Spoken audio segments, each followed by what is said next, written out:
আদালতের নির্দেশ অনুযায়ী এই সমস্ত কিছুর মালিক আরিফ সাহেব, আর আরিফ সাহেব সোহাগের কাছে সবকিছু বিক্রি করে দিয়েছে। সো এখন এই সব কিছুর মালিক সোহাগ।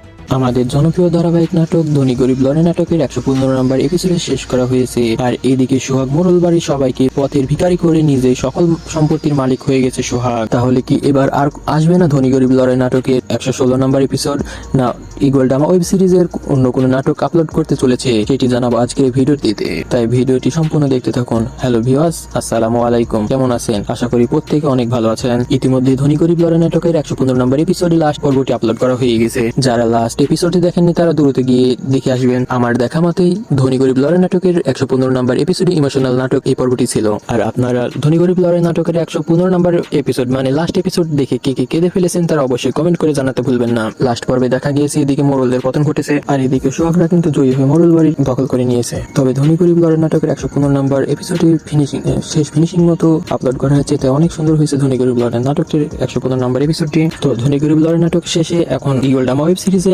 আমাদের রমজান মাস উপলক্ষে রোজা ও নামাজ নাটকটি আপলোড করা হবে। তো রমজান মাস উপলক্ষে আমাদেরকে অনেক বিনোদন দিবে, তাই ঈগল টিমের সবাই সাথে থাকবেন। তো আজকের মতো এই তো বন্ধুরা, রোজা ও নামাজের প্রথম এপিসোডটি কবে আপলোড করা হবে সেটি এখন জানিয়ে দেবো। তো আপনারা যারা নতুন আমার এই চ্যানেল নতুন দর্শক তারা অবশ্যই আমার চ্যানেলটি সাবস্ক্রাইব করে পাশে থাকা বেল আইকনটি বাজিয়ে রাখবেন, কেন নতুন নতুন নাটকের আপডেট সবার আগে দেখতে পারবেন। তো বন্ধুরা এখন জানিয়ে দিচ্ছি, রোজা ও নামাজ নাটকের প্রথম এপিসোডটি আপলোড করা হবে। রোজা ও নামাজ নাটকটি আগামী মার্চ মাসের 2 তারিখ বিকেল 3:30টায় eagle drama web series YouTube channel upload করা হবে। তো বন্ধুরা আজকের মতো এখানে বিদায়, দেখা হবে নতুন কোনো নাটক আপডেট নিয়ে। সে পর্যন্ত ভালো থাকুন, সুস্থ থাকুন, আল্লাহ হাফেজ।